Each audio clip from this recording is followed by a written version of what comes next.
All right, I'm here with John. John is a speaker that I saw at my first EO event. Gosh, it's probably 10 years ago, John. I don't know if you remember this, but it was like a fledgling new EO member, and I was in Philadelphia, I think it was. And I walked to the first cocktail hour early, and there was two people around the snacks, maybe having drinks, I don't remember. And I walked up and introduced myself, and it was you and Rory Vaden, and I had no idea who Ah, either of you guys were. And that was the first time I met you 10 years ago. And I've been following your stuff ever since then. So, John DiJulius, one of our speakers at the Strategic PM Summit. Thanks for being here, John. thank you. Excited. So, I know why I'm bringing you in because I know what you talk about. Business owners who are not familiar with you, that haven't been following you for 10 years, what might you tell them about the results that you deliver with the teaching that you give? Yeah, I'm all about the customer experience. Written six books on best-selling books on the customer and employee experience. And listen, you see it right now. Just in the past 6 months, the list is long with how many companies have filed bankruptcy in all industries, right? Joanne Fabrics, Spirit Airlines, Forever 21. Let's go, TGIF, boom, boom, boom. None of them are bad at customer service, right? And that's the thing. And everyone wants to know today where we're at with the recession, right? Is it inevitable? Did it start? I don't know, but what I can tell you is we've been in a customer service recession for over 4 years. And everyone listening, everyone attending is a customer service expert because we're all customers. So everyone knows what it's like being a consumer, a customer, a tenant, a patient, a resident, whatever it may be. And we have an experience gap where with inflation, people are paying more and they're getting less. You have shrinkflation, you have tipflation, just things that are pissing customers off left and right. So I think it's easy to really stand out and create an experience. And when you create an experience, you become, the brand that companies can't live without, and you make price less relevant. And you become less affected by third party things like an election year, a mortgage collapse, a potential recession, the tariffs, all these things that are going crazy. You become less affected by those things. So, I don't want to be the cheapest. So, and my clients typically, they want to make price irrelevant. And that's what we like to help them. Well, let's talk about that a little bit. I'm going to lean in on that. Yeah. I think that, some of the audience hears that and they think, oh, experience sounds fancy. Sounds like I'm going to have to hire more people, eat more costs. Like that just sounds like it's going to drive my cost up. Is that worth it? What would you say to somebody thinking that? Listen, a couple things. One, I want to make, I didn't clarify making price irrelevant. Making price irrelevant doesn't mean we could double our fees, prices, or even raise them 20% and not lose existing or potential customers. What making price irrelevant does mean is based on the experience our brand consistently delivers, our customers should have no idea what our competition charges, right? And there's a lot to unpack there. Our brand consistently delivers means it can't be just dependent on one employee, right? But when you call the office and you get, it's called employee roulette, right? I get Jeremy today. Oh, great. Or he comes out to your property, you love Jeremy. But if Jeremy's off and you get someone else or someone I just hired or on the phone, and it's a completely different experience. No, it can't. Anyone you're dealing with at any touch point, and I'm price sensitive. I've driven 3 extra miles to save 50 cents on something, not realizing I just lost an exchange. But like you, we all deal with a few people in business and personally that have made us so loyal by the peace of mind, the relationship they built, the brilliant comeback they've made when they have dropped the ball that I can't tell you how they compare to their competition because I'm not out price checking. But remind me, I went off at a tangent there. Remind me of the question. Hiring. No. So when we build, help companies build experiences, we try to match four criteria to anything that we'll add. The four criteria is it's no cost or low cost, extremely low cost. The second one is it's simple to do because listen, all our employees they have a lot on their plate. right? And they're probably not overstaffed, right? And so we don't want to, we don't want to add 10 seconds to an interaction, right? Where, oh, you're starting to go slower. You need more people on the phones. You need more maintenance people because we're doing all this. It has zero impact on productivity, which kind of goes the same thing. But the fourth one is it's a wow to the customer you're dealing with. So we can get to some examples of that. But no, it should all be done within the time you're already allowing, unless you're not allowing enough time and it's just a transaction, boom, boom, boom. Yeah, this is a great point because yeah, it's using the resources you've already allocated that you already have, right? So it's not just, hey, you need to allocate more resources. Maybe you do up front, maybe it's an investment you make. But what I've heard you talk about is it's, attitude, mindset, some of the things you can do so that, you got 90 seconds with a client. Those are the best 90 seconds you could have spent with them, right? You're going to respond to something. It is the best opportunity to fix that problem you could do, right? It's really about just using what you have in a more intentional way. Is that a fair way to summarize that? Yeah, yeah, exactly. So listen, as you know, my first business started 32 years ago as a chain of upscale salons and spas in Northeast Ohio. You call up, to book an appointment to call center, they're taking a lot of calls, and their average, maybe call to schedule an appointment is, a little bit over 2 minutes. I don't want me to give them a bunch of things to do now that now makes the same appointment take 6 minutes. That would not be realistic. But within the time, right? I want them to answer professionally once they get you. Maybe they'll say, "Thank you for calling John Roberts Spa. This is Susan. Who do I have the pleasure of speaking with?" Jeremy. Oh, Jeremy, and then they play. Jeremy, how's Florida? How's the kids? Did you enjoy your last haircut? Last month with Sandy, because it's right there in front of them, because then they pull it up. They use your name a couple times in that call. They collect some Ford family occupation, recreation, and dreams that's in there. They schedule the appointment, and then they say, "Jeremy, is there anything else I can do? Anything else I can do for you today?" Making you feel like you're all they care about. Right? But they have six blinking lights, right? I mean, they got to go, but they don't want to make you feel like you're a transaction. Next, got to go. And you maybe you wanted to book a massage and, an appointment for your wife too, but, they cut you off because, all right, haircut next Tuesday. See you. Goodbye. Right? So, hey, Jeremy, is there anything else I can help you with? And you might say, "No, thanks for asking." Or actually there is. Besides the haircut, I need, and that's good news, right? You're buying more. So it's basically within the time frame, but it's adding some experiential to the operational. I call it operational. Operational is when you check into a hotel, right? Every hotel you, I, and everyone has ever checked into, they ask you for your name, your ID, your credit card, right? And have you initial the date of departure and the room rate. Everyone does that. Okay? Got to do that. It's operational. But the only time operational is, and then they hand you the room key. The only time operational is memorable is when it's not done, right? When they give you the wrong room key, or you go into your room and it's a two beds and it was supposed to be a king, right? That's operational. Better be good. The experiential is when I see when you give me your driver's license. You're from Fort Lauderdale. Hey, how's the weather this time of year in Fort Lauderdale, right? I didn't have to go Google you. You handed me your credit, your driver's license. I could cheat. Hey, how's Florida this time of year? Or it says that you've been a customer before, so I say welcome back. And you feel like a VIP. All low hanging fruit. That was great.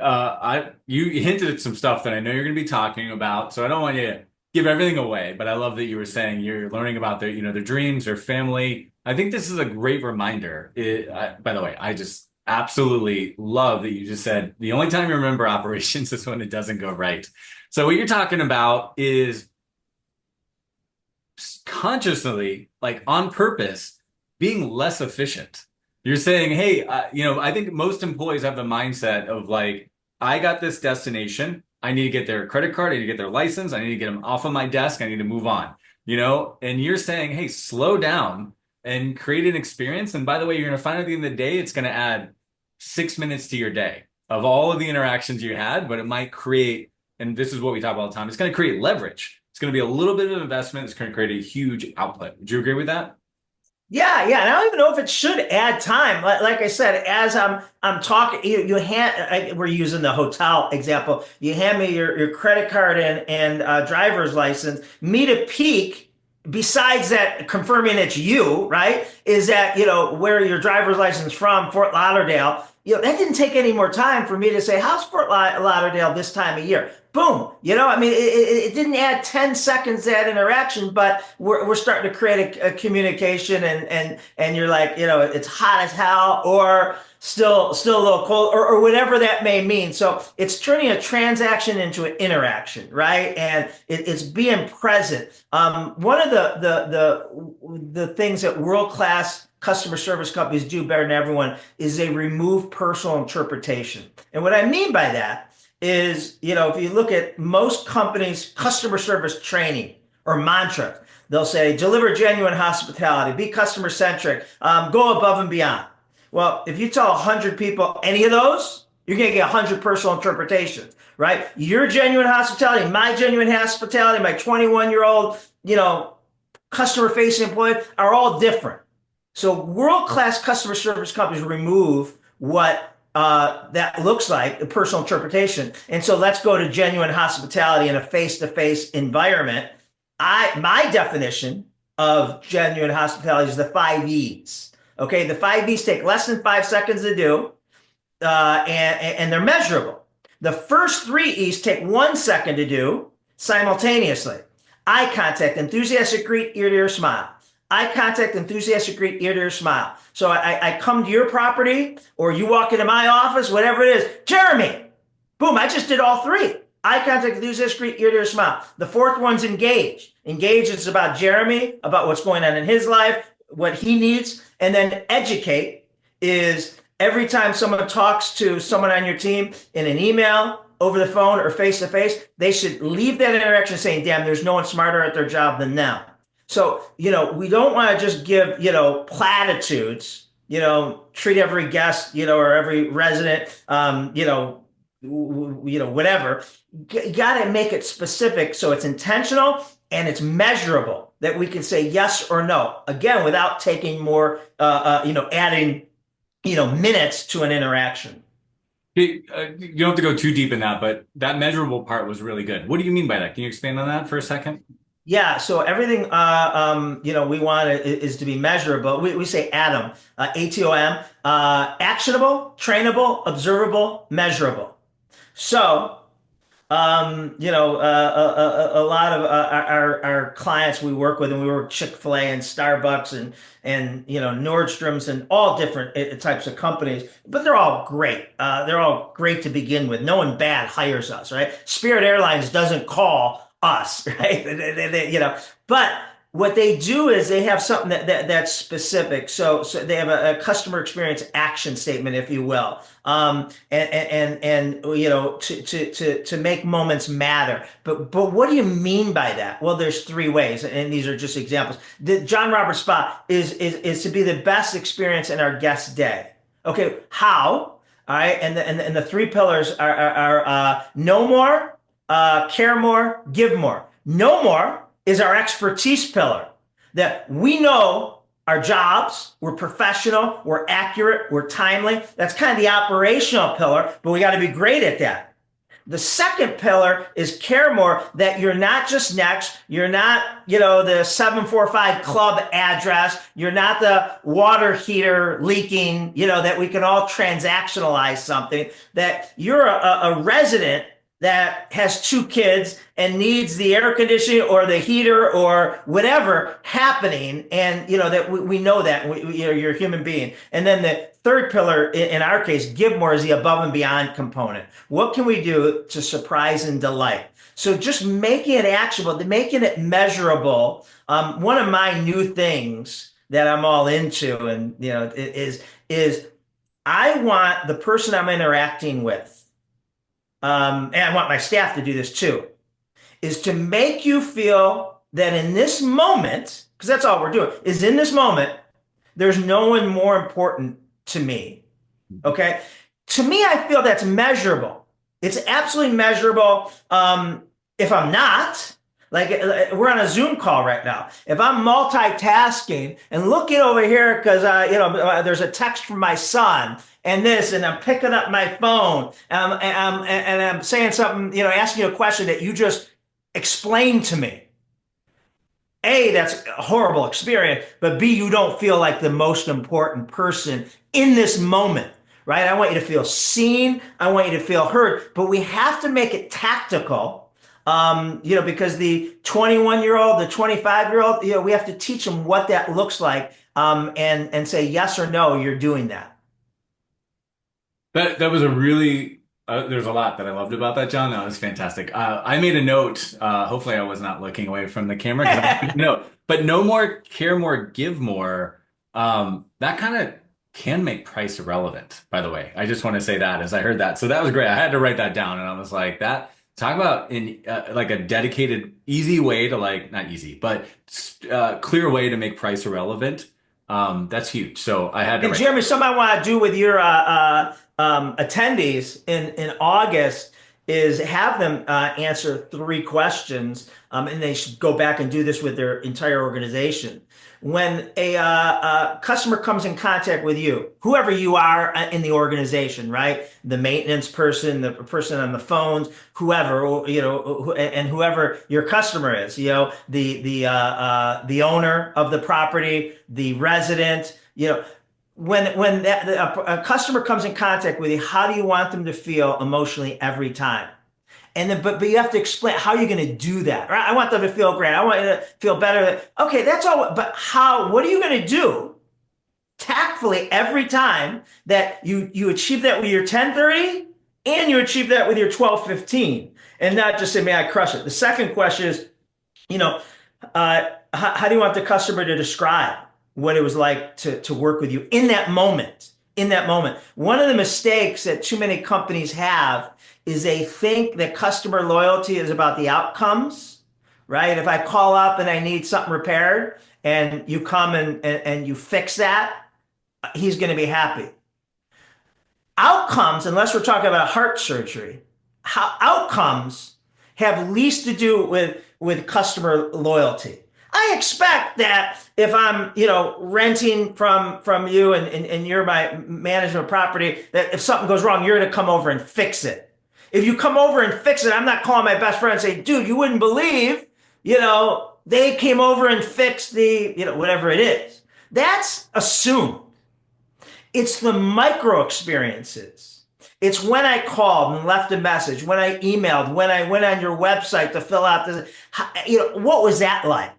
Did I have to call 3 times to get you to show up? Every time I call, or I explained everything to you on the phone, and then the maintenance guy comes and he has no idea what's the problem. He didn't bring the right tools, or, I just went through all this on the phone yesterday. Why do I have to re-explain it to this person? He says, oh, sorry, I didn't realize that was the problem.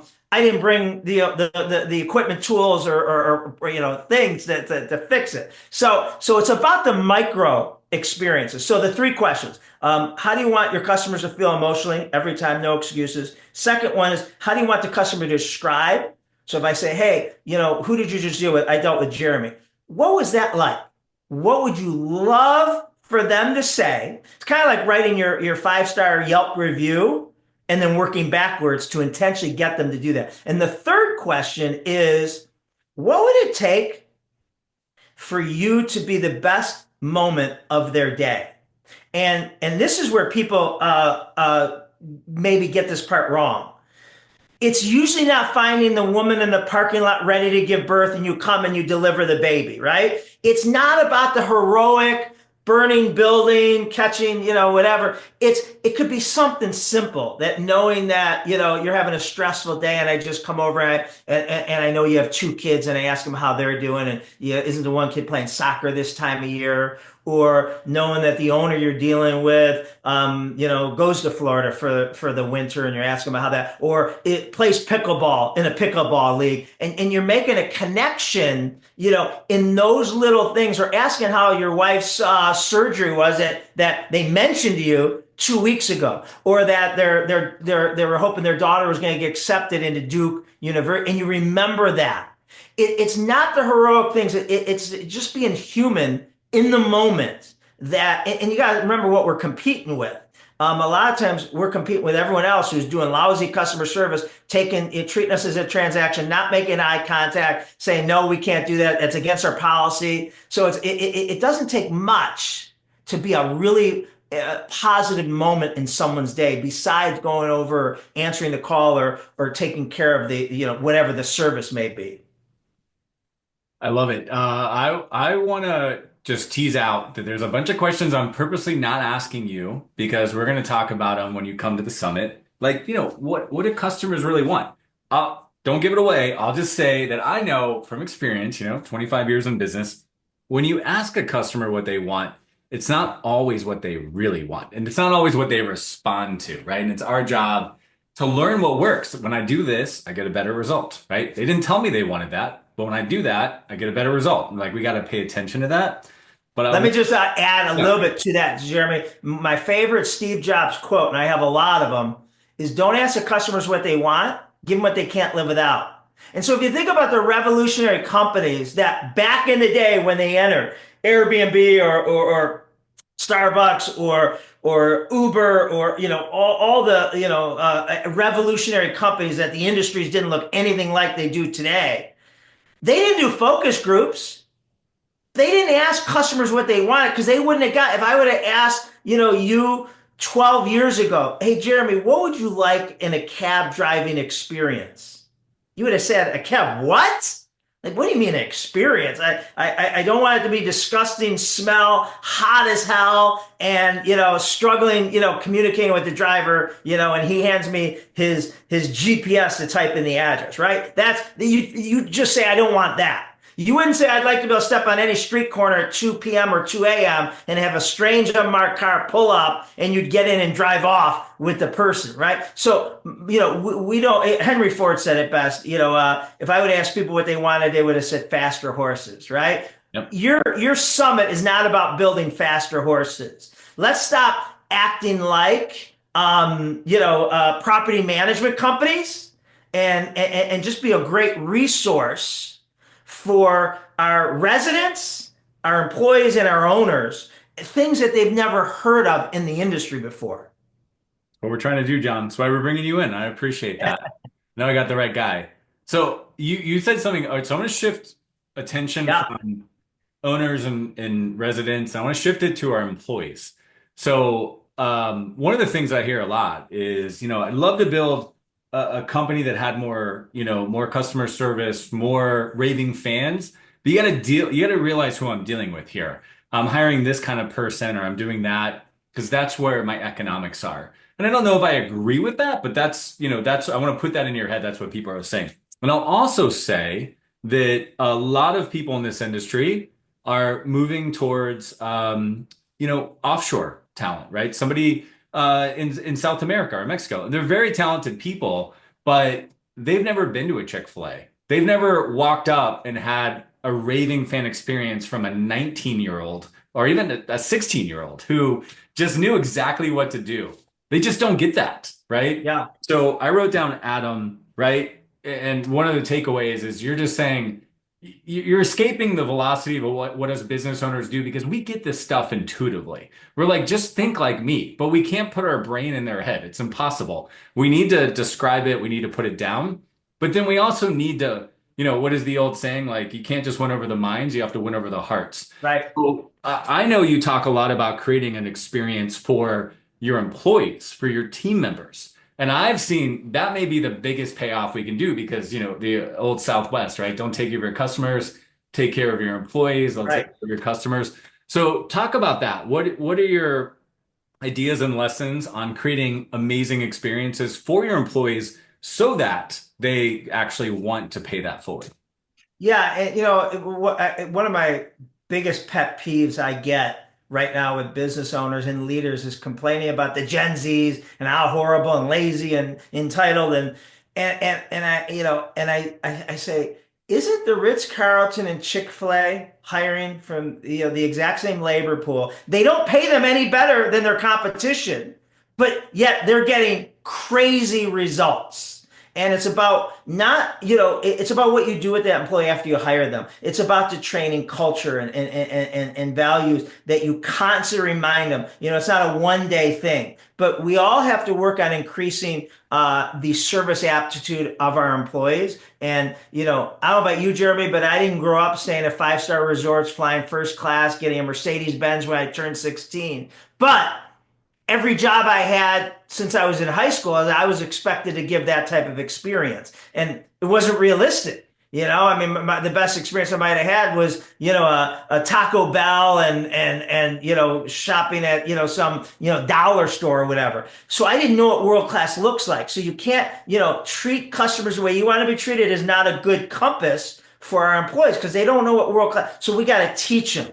And it's what we do with them and the training that we put them through. I love asking people this. If you hire my son, my youngest son is Bo, 22 in college. If you're hiring tomorrow to work for you in a customer facing position, how much training would you give him before you cut him loose and allow him to start answering the phones, going to your residence house, whatever that is? And some people say 2 days, 2 weeks, 2 months. I'm like, okay, good. That's not the answer I'm looking for. Here's the answer I'm looking for. Of the 40 hours, 400 hours, or 4,000 hours of training, how much of it will be operational, processes, procedures, taking the credit card and filling out the paperwork, and how much of it would be soft skill, creating rapport, showing compassion and empathy, making a brilliant comeback when they drop the ball. And in most places, people, it's like 98, 99% operational and very little. And there has to be a representation of the soft skills. We are living in a relationship disadvantaged epidemic time right now. Okay. No fault of their own, 30 and under, just don't have the relationship people skills that we were forced to have. Okay. But all generations, people skills have declined. So we got to put that back into them and we got to show them what compassion and empathy is. We've got to show them what curiosity is, what good listening skills is. So all those things need to be it. And then you're giving them the superpowers and we got to treat them well. We got to, a couple quick things, we got to create a recruitment experience. Why a recruitment experience is so needed today is because 10, 15, 50 years ago, if an employee heard you were hiring, they'd apply and hope that they got the job. Today, they know it's an employee market and they're not only applying with you, but they're applying with 5 other companies, maybe in and outside of your industry, and they're seeing who gives them the best deal. And the best deal could be pay, it could be work from home flexibility, it could be, who knows, whatever that is to them. So now I know that, you might be, you're going from my interview at our company to another interview at another company right after or right before. I want that interview process, and it's hard to get a job at these companies. They don't hire you on the first interview, right? It's going to be 3 or 4, but you're going to want the job. When you go to the next company, it's going to pale in comparison.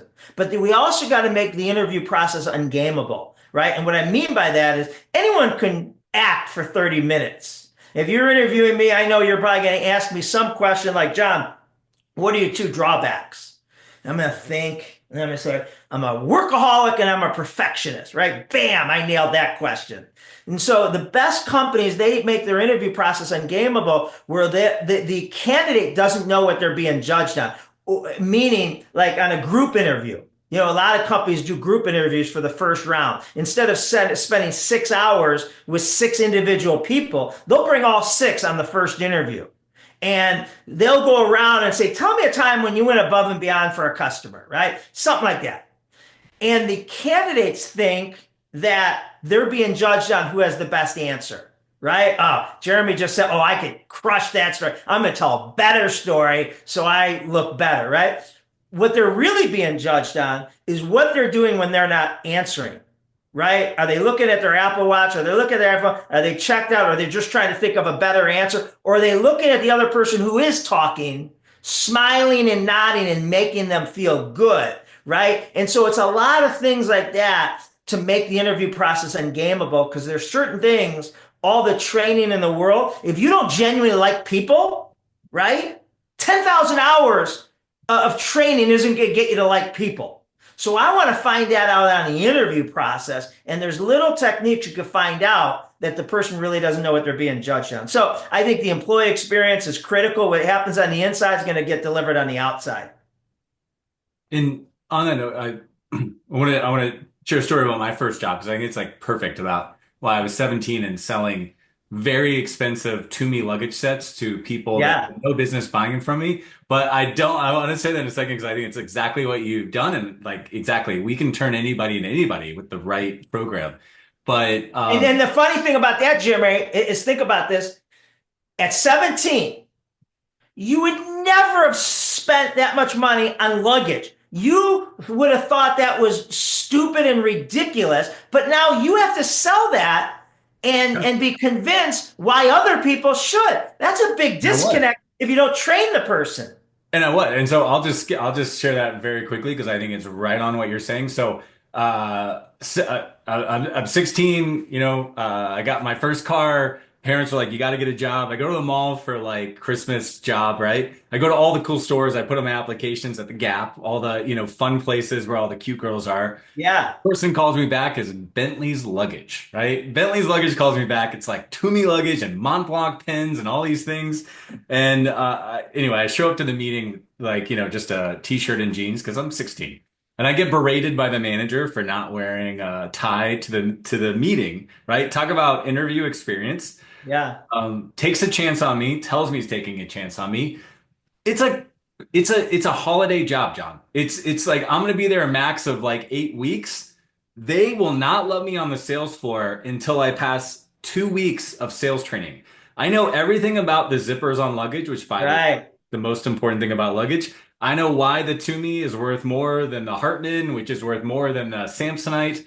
I And know I'm guessing they taught you, I'm guessing, because when, the airport guy Hannah throws that thing yeah, because he's going to, it's yeah, going to last a hell of a lot longer. So they taught you on teaching that it's actually cheaper to buy yeah. Tumi luggage versus the cheap stuff that you're going to have to replace every 3 or 6 months because it's going to get destroyed if you travel.